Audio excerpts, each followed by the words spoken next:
Oh, how I love these perfumes, but I also hate them. I hate them so much. They have a dark side that reminds me of some things of myself I don't like. The snob, the liar, the overindulgent foodie, the impatient, the overachiever, the arrogant.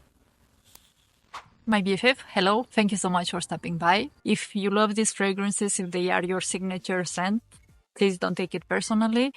For me, they remind me of some aspects of my personality that I didn't fully embrace. First, we have the snob. I grew up in a modest family in Romania. We didn't have a lot growing up, and when I got my first salary as a snob, I went and bought a pair of sneakers from Reebok with my first salary. It was almost all of it because my mom wouldn't have ever let me buy a pair of brand sneakers, and it was my wish to have the perfect pair of white sneakers from Adidas or a brand that is popular. And the fragrance that reminds me of this snob part of me, can you guess which one it is? It's from Maison, Francis Kurkdjian, Baccarat Rouge. This is the Extrait because I cannot smell the other one, the normal Eau de Parfum. This has almond, jasmine, ambergris, saffron, woody notes. It's a vibe. It smells like money, but really, does it really smell like money? I really wonder if this would not have been so popular, would I have bought it? I enjoy the opening, it smells like cheap candy. They were extra small, we used to have them a lot in Romania with multiple colors. And then as it dries down, it really starts to annoy me and it reminds me that I am a snob. I do see the dentist office and I don't see it as attractive at all. Does anyone really find the dry down addictive, intoxicating? Would you have bought it otherwise? Or is it just a mass crazy influence? That's my honest, brutal opinion.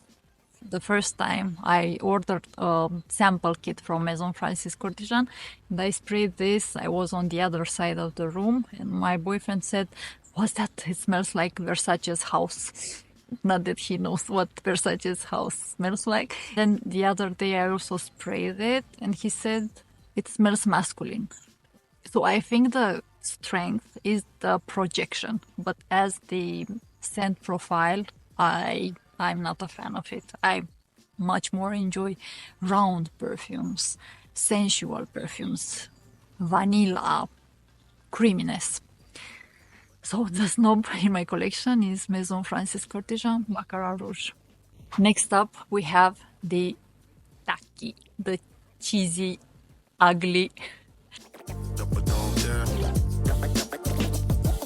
with a beautiful soul, but the outside really does a disadvantage. When I was in high school, I used to have a lot of makeup on when I discovered makeup. I had an eyeshadow with 3 colors. They were roll-ons, and I had pink, green, and blue. And I would wear all 3 of them at once. Pink in the exterior corner, green in the middle, and blue in the interior corner. I looked like a clown or like a parrot.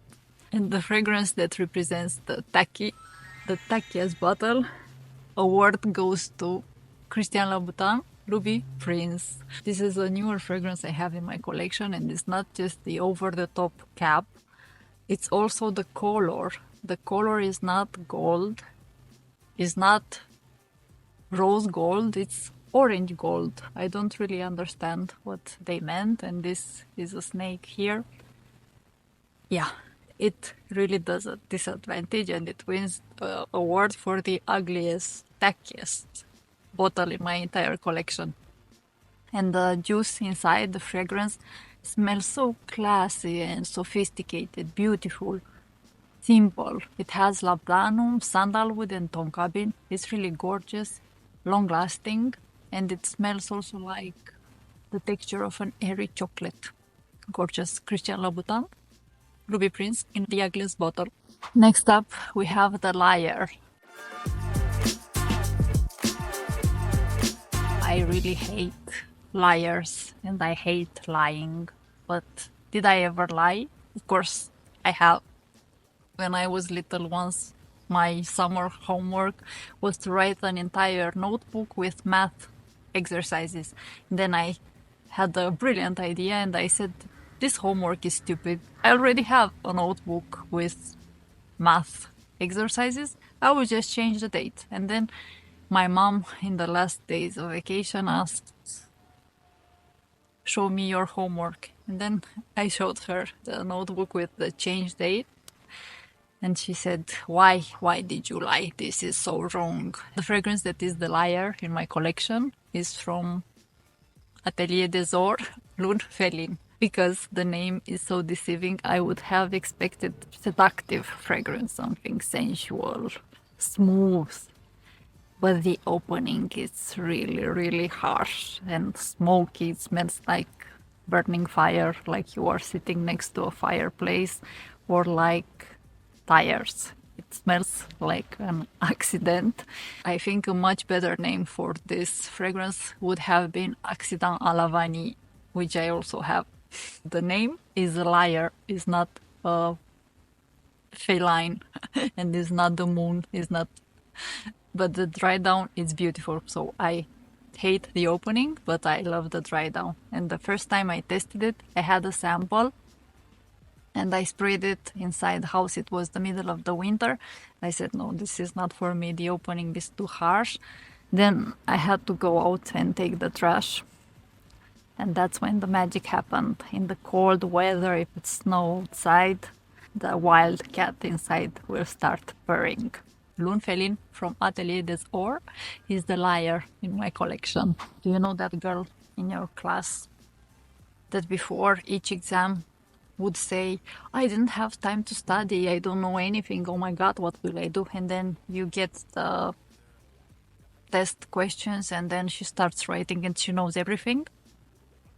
That's annoying, right? That's the overachiever. Maybe that was also me sometimes, not always. The fragrance that is the overachiever, Chanel Coromandel. So Chanel Coromandel smells like a CEO. If I wear this in the summer, it doesn't work so well. This CEO has been overachieving all their life. And my boyfriend said, when I wore it in the summer, he asked, what is this smell? Not impressed. Something was smelling bad. And I said, I'm wearing Chanel Coromandel. I smell like a CEO. Yeah, like the CEO of a basement. So this part, I don't like. It has white chocolate, iris, and patchouli. The patchouli is a little wet. This is for a woman that is hard to get for a man. They arrive at the top of the mountain, but something is a little off there. Sometimes, not every day, just sometimes. Next, we have the Impatient. You know that person when you are on the road and they ask, are we there yet? Are we there yet? That's me. Or at least I'm thinking about that. The most impatient fragrance is from Marc-Antoine Barrois, Encelade. Oh, how I love this. This fragrance speaks to my soul, maybe because I'm also impatient. And you know what? Someone said to me that I have some lava, something that is burning inside me. So this is exactly it. Do not blind buy. It's definitely not a blind buy. It has vetiver, rhubarb, tonka bean, cedar. It smells like fire. I said that this would be the perfect scent for Daenerys Targaryen, the mother of dragons. Encelade was one of the giants in the Greek mythology. He fought Athena, he lost, and he was buried under Sicily. Every time the volcano erupts is Encelade's breath. This fragrance is supposed to recreate an imaginary jungle at the edge of a volcano. I enjoy wearing this especially in the hot weather. In the winter I don't like it as much and it's very polarizing, but for me it's a masterpiece. Encelade, the Impatient emergency fragrance in my collection. Next up we have the Indecisive. You know, when you are at a restaurant and the other person cannot decide what to order. Is it that, or is it that, or is it that? The Indecisive fragrance is from Cartier Oud Vanille. This has only 2 notes, oud and vanilla. This smells like a sexy shade in the middle of the desert. The indecisive part, and what I don't like about it, is that it goes back and forth.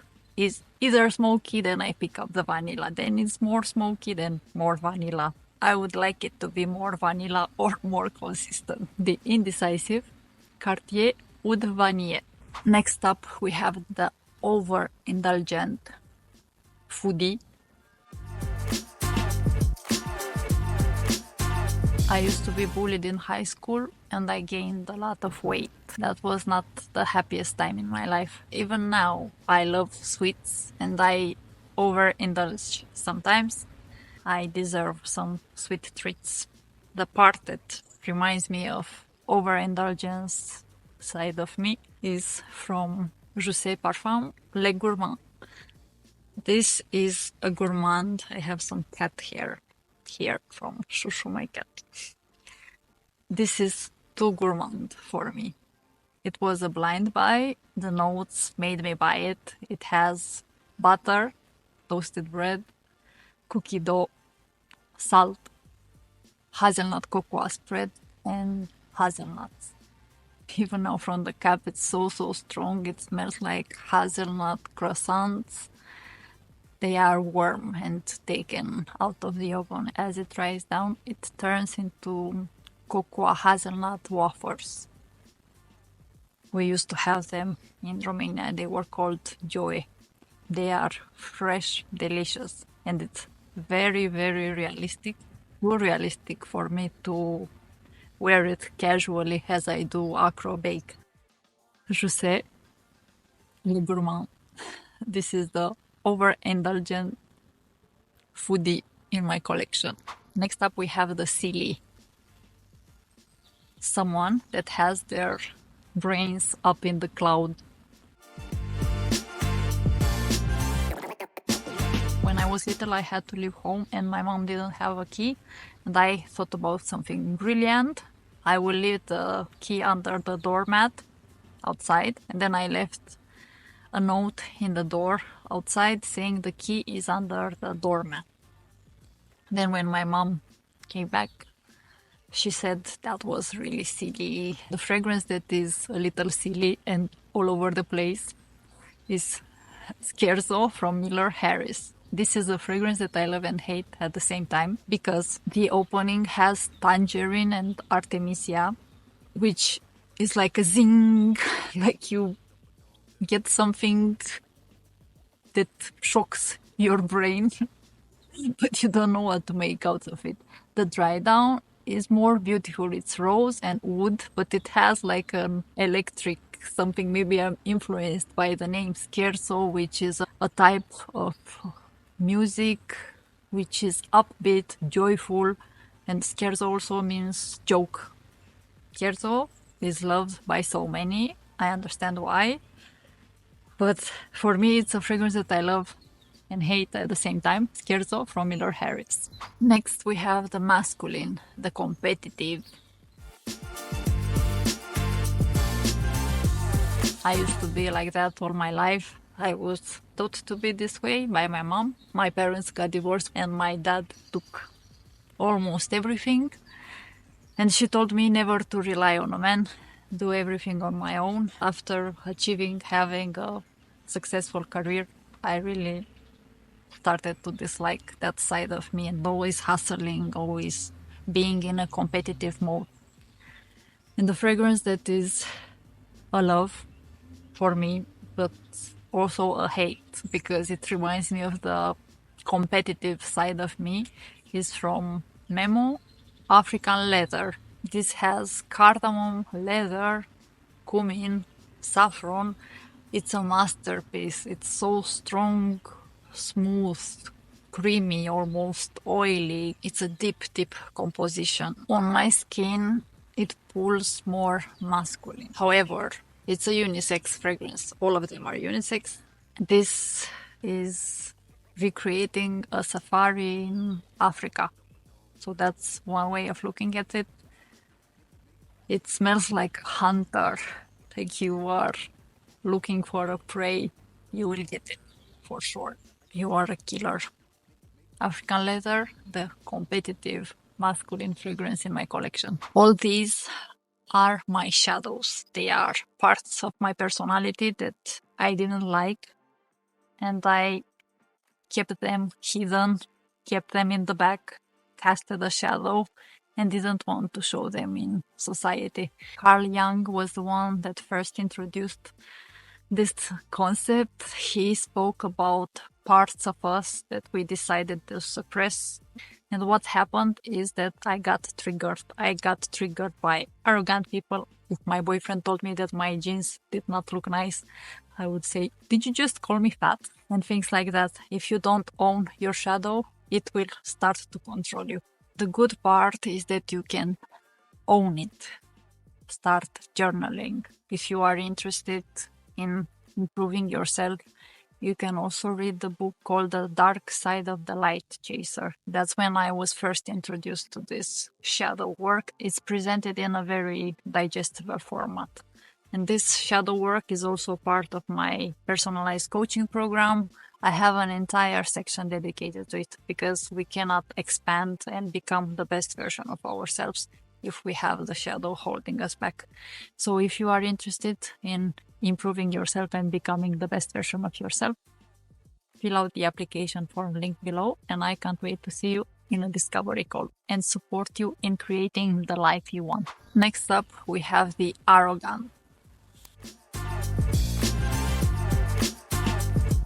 I really dislike arrogance, and one of the things that I discovered in my shadow work is that my fear of public speaking was rooted in the fact that I hate arrogant people, and I associated speaking up and being confident with being arrogant because I had some past events, some trauma. The fragrance that is the most arrogant in my collection is from Amouage Portrayal Woman.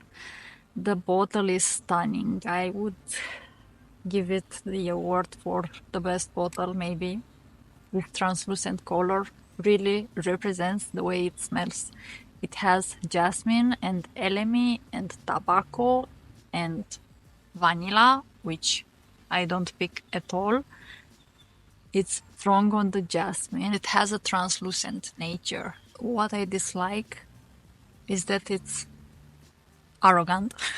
It also reminds me of the strepsils drops that you would take for sour throat. It has a minty vibe somehow. What's interesting also with Chanel Coromandel that I get compliments with this from men. Amouage Portrayal Woman, the Arrogant. Next up we have the Sexy, the Sensual. Showing off, dancing on the bar like Coyote Ugly. Could that have been me? The fragrance that smells like that is from Filippo Sorcinelli. I always forget. Sorry, Filippo. Filippo Sorcinelli. Filippo Sorcinelli. Lascia Pianga, which means let me cry. Listen to the song. It's part of the opera. I was inspired to buy this because it has a great message behind it. I need to read it to you in a second. And also because it won at Fragrantica 2023 awards. And this bottle and the color is really great.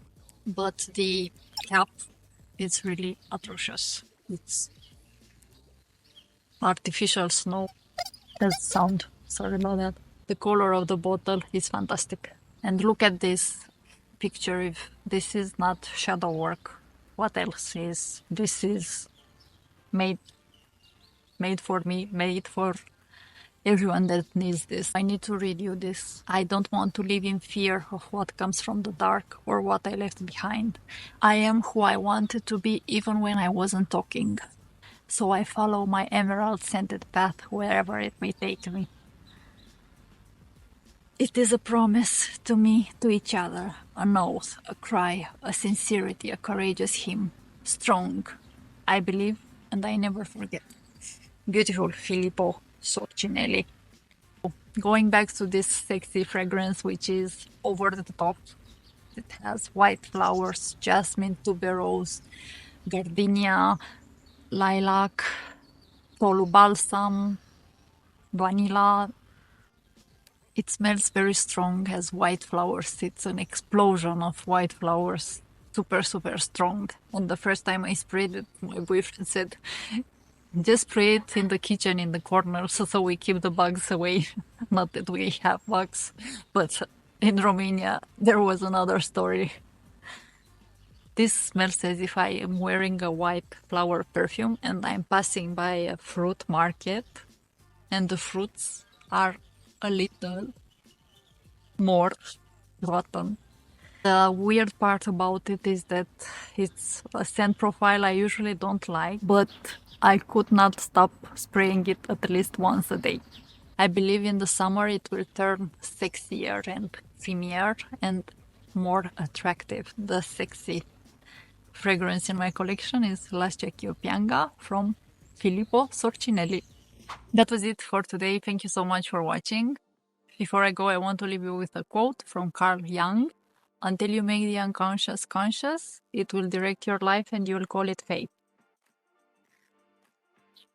Let me know in the comments down below which fragrance do you love and hate at the same time. Wear what makes you happy, and I can't wait to see you next time.